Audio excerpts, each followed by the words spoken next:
What if the organic biodynamic wine you bought last week, or I don't know, that holistic wellness retreat you saw popping up on your social media feed, Right. what if those things actually share a quiet, really hidden history with early 20th century racial hierarchies?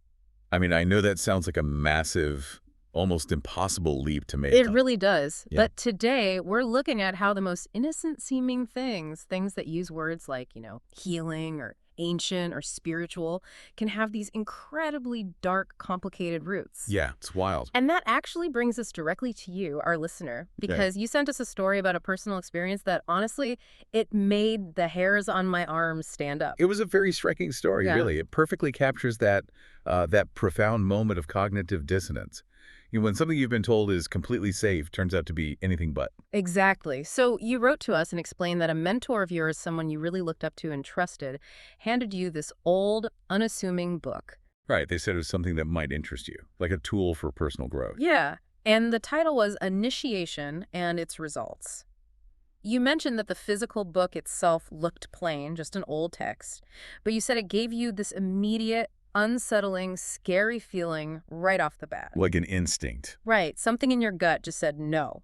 And then you peeled back that plain book cover, and to your absolute alarm, you found a swastika-like symbol staring right back at you. Which is, I mean, it's a completely jarring experience. You're expecting a gift of wisdom, maybe a guide to deeper meditation or something. And instead, you uncover a symbol so completely drenched in historical trauma that your brain's panic button just gets slammed. Totally. Your alarm bells went off, and the entire mission of today's deep dive is to explore exactly why your instincts were 100% correct. Because they absolutely were. They really were, because today we are pulling apart the architecture behind that exact book and the broader movement it belongs to.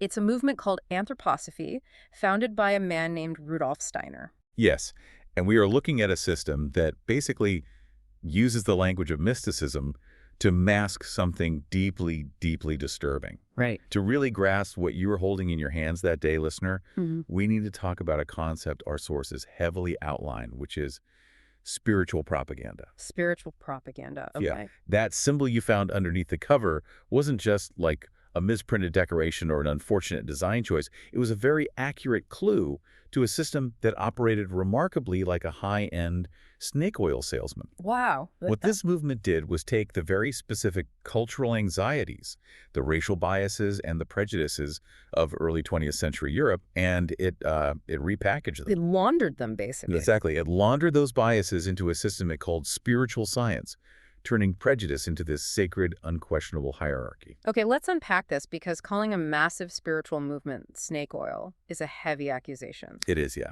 I want to dig into that. When I think of a snake oil salesman, I usually picture like a guy standing on the back of a wooden wagon hawking a cheap tonic that's just colored water and alcohol. Right, exactly. So how do you construct an entire spiritual philosophy out of that concept? Like, how was this spiritual snake oil formulated, and how did Steiner actually sell it to the masses? Well, the most successful salesmen don't just sell random products, right? They sell the exact cure that a specific audience is already desperate to buy. Oh, that makes sense. Let's look at Steiner's audience in early 20th century Europe. Hmm. It is a period of massive industrialization, political upheaval, scientific rationalism. People were feeling incredibly lost. Because traditional religion was kind of losing its grip. Exactly. Traditional religion was fading, and people were incredibly hungry for profound cosmic meaning. But at the exact same time, they wanted to hold on to their cultural superiority. They desperately wanted to believe that European civilization was the absolute peak of human development. Oh, I see. So they wanted to feel spiritually enlightened and cosmic, but they definitely didn't want to give up their social status or, their feeling of being on top. Right. Steiner fed his base exactly what they wanted to hear. He provided a comprehensive worldview that took their existing racial and cultural hierarchies and made them feel ancient and universal. Wow. Instead of admitting that their social dominance was just a product of recent history or economics or military power, Steiner's system told them it was a divine cosmic right. Okay, but here's where I struggle, and I want to push back on this a bit. Here. Because if someone comes to me today and says, hey, good news, your exact demographic is cosmically destined to be superior, I mean, I'm going to be a little suspicious of the math there. Yeah, you would hope so. People were looking for science and rationality at the time, right? How did he convince people that these wild, invisible claims were undeniable facts?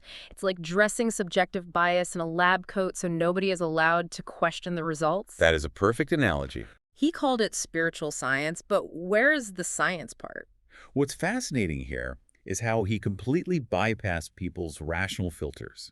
He introduced a concept he called supersensible consciousness. Wait, supersensible consciousness? Yeah. Steiner claimed that he had special clairvoyant access to hidden spiritual realities. Oh, wow. He presented himself as someone who could literally see behind the curtain of the universe, accessing a record of all things that existed entirely beyond ordinary human senses. So it's a... Pretty much. That feels like a massive leap for an audience that supposedly valued intellect. It is a huge leap, but it Yeah. comes with a brilliant built-in defense mechanism.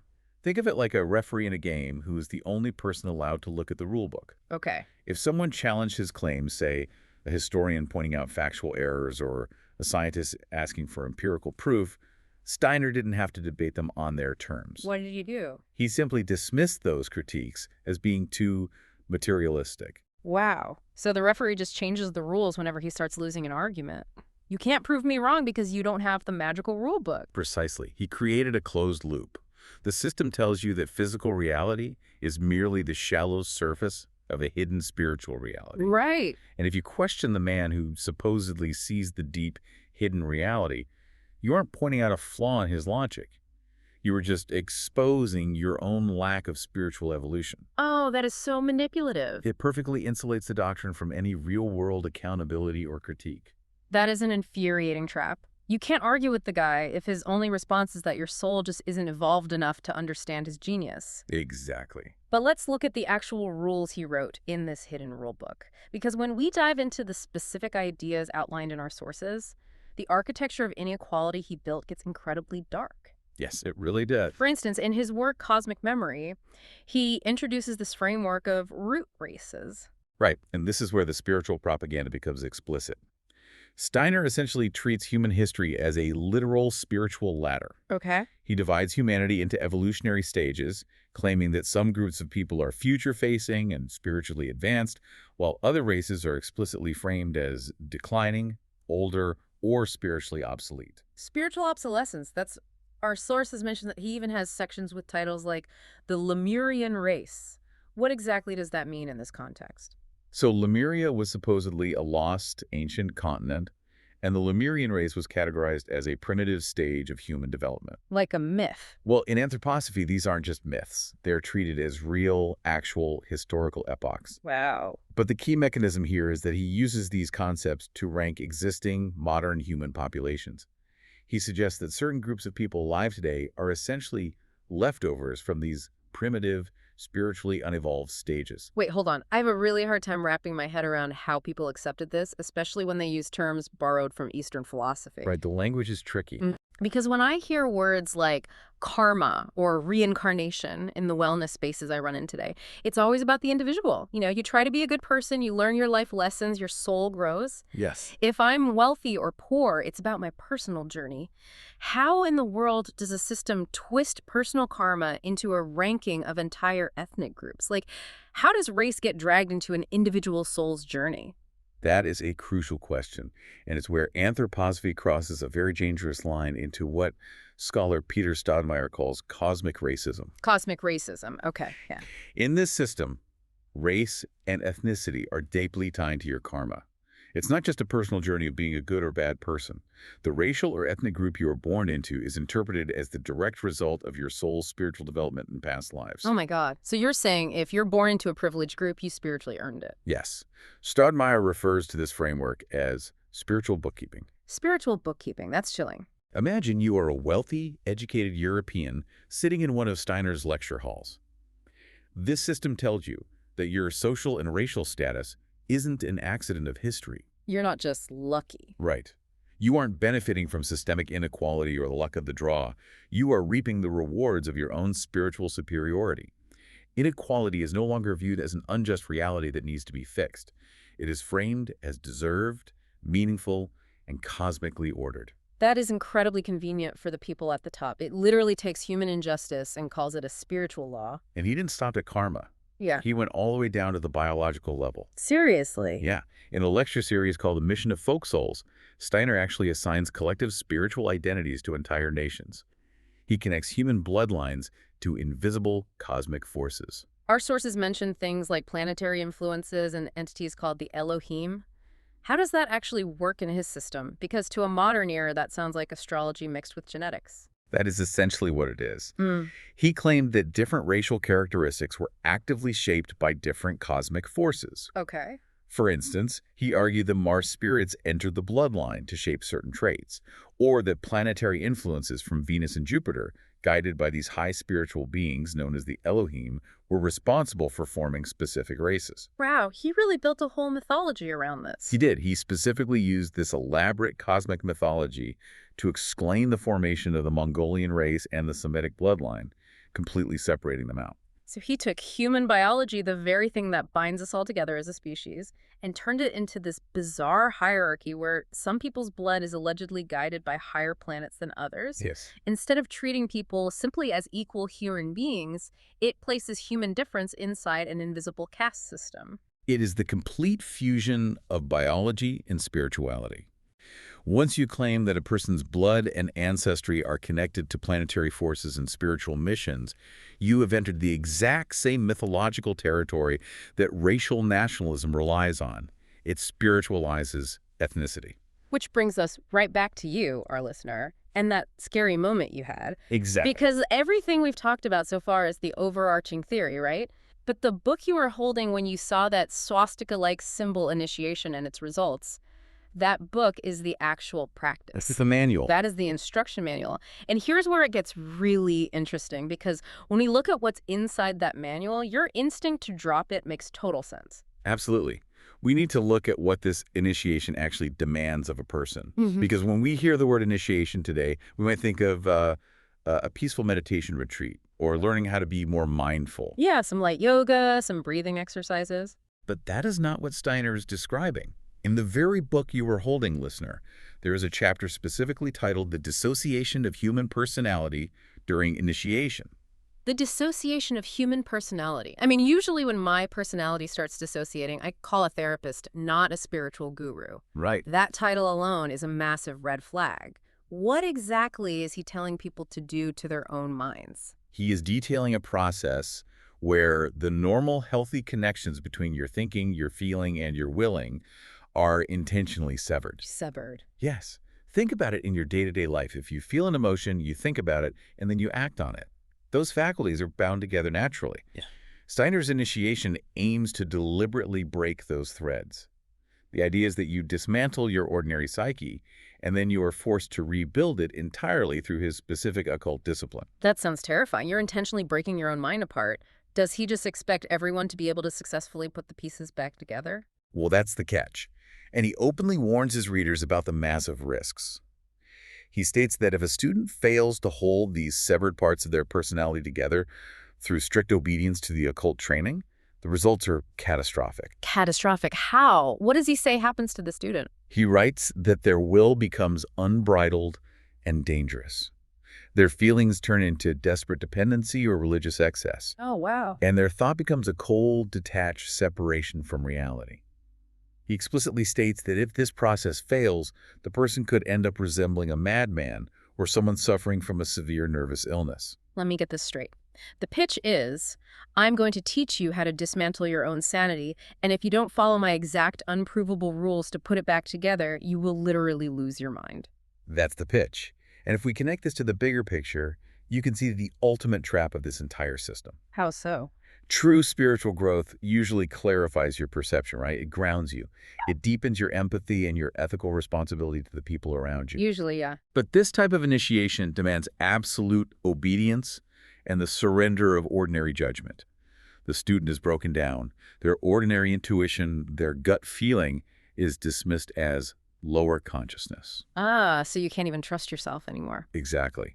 And they are remade to be entirely dependent on the teacher and this massive hidden spiritual hierarchy. And this is exactly why you, the listener, felt that creeping sense of alarm when you touched the book. Spot on. You weren't just reacting to an old, dusty cover.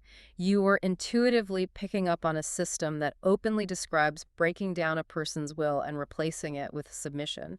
You sense the danger of being told to dismantle your own rational mind. Yeah, that gut feeling was protecting you. And when you take that kind of psychological breakdown, the demand for absolute obedience, and you combine it with the racial ideology we discussed earlier. The karma and root races. Right. The idea of spiritualized blood, racial karma, and root races. Yeah. It feels like a recipe for something incredibly destructive on a societal level. It is deeply destructive, and history proves it. The overlap between this kind of spiritual propaganda and actual political fascism is heavily documented in our sources. Really? How much overlap was there? Well, Staudenmeier, in his study between occultism and fascism, points out that the relationship between anthroposophy and the politics of race in early 20th century Germany and Italy wasn't just some abstract philosophical coincidence. So they weren't just sitting in a parlor debating the Elohim and planetary karma. How did this actually play out in the real world? They actively sought institutional power and survival. Anthroposophists found common ground with Nazi and fascist functionaries in incredibly practical fields. We're talking about holistic health initiatives, biodynamic agriculture, and Waldorf schools. Wait, biodynamic farming? Like the organic farming methods we see today? Why would fascist regimes care about holistic agriculture? Because both movements shared a core fantasy of restoration. Oh, interesting. They both believed that modern society had decayed and that there needed to be a return to a lost, pure cosmic order. I see. The anthroposophical ideas of spiritual regeneration, cultural renewal, and a return to the land mapped perfectly onto the regressive blood and soil politics of the fascist regimes. That is wow. They could work together because, fundamentally, they both believed in a rigid hierarchy of human worth. And it's important to note, we aren't taking sides on modern politics here. We're just reporting what the sources document about these specific historical alliances. Absolutely. We're just looking at the history. But this brings up something that makes this topic incredibly tricky to navigate today. I call it the good parts defense. The good parts defense, yeah. I guarantee people are listening to this deep dive right now thinking, wait a minute, I buy biodynamic produce, or I have friends who send their kids to Waldorf school. Sure, it's super common. And they might even read Steiner's work and say, but he has these incredibly beautiful, poetic passages about loving the earth and cosmic rebirth and peace. It's really hard for people to reconcile that beautiful poetry with the racial hierarchy. That reconciliation is the hardest part. And it brings us to what the sources highlight as the most insidious danger of all the alchemy of prejudice. The alchemy of prejudice. It is the laundering of dangerous ideas through beautiful language. A system can use the most compassionate, earth-reverent language imaginable, while simultaneously resting entirely on a foundation of strict, racialized ranking. It's like a spoonful of sugar helping the esoteric racism go down. Yes. Or putting a fresh, beautiful coat of paint on a house with a completely rotting foundation. The paint looks great, but the house is still fundamentally unsafe. Precisely. And you cannot simply separate the insights from the contamination. You can't just pick and choose. No, because the entire architecture of the system, the way it defines human souls, the way it views history, the way it demands initiation, is built on a spiritual caste system. Right. The presence of a beautiful sentence about cosmic harmony does not erase the fact that the underlying structure ranks human beings by their bloodlines and their karma. The beautiful language is the shield that protects the hierarchy from scrutiny. So what does this all mean for you, our listener? The person who reached out to us about that unsettling book. It means your reaction was deeply healthy. It really was. It was a completely rational response to a system that uses mysticism as a mask. You didn't overreact to a swastika hidden under a plain cover. You saw right through the disguise of a philosophy that demands the surrender of your ordinary, rational personality so that you can accept a highly structured, unequal view of the universe. It is a vital reminder that just because a practice is labeled ancient, spiritual, or holistic does not mean it is automatically liberating or safe. So true. Spiritual movements can be just as authoritarian as political ones, and often they use the exact same mechanisms of psychological control. As we wrap up this deep dive into the sources, I want to leave you with a final thought to ponder. We've talked a lot about the past today, but this is incredibly relevant right now. It absolutely is. When we casually browse the alternative wellness spaces today, when we are scrolling past holistic retreats or looking for ancient wisdom at a wellness seminar, how often are we unknowingly interacting with the polished, modernized remnants of these exact same hierarchical systems? Hmm. If a shiny, modern wellness brand tells you that following their exact diet or paying for their specific meditation practice makes you spiritually advanced or vibrationally higher, who are they quietly categorizing as spiritually inferior? It's a crucial question. Whenever a system offers you a ladder to climb above the rest of humanity, Hmm. you always have to ask yourself who built the ladder Yeah. and who they expect you to step on to get to the top. Keep trusting your gut.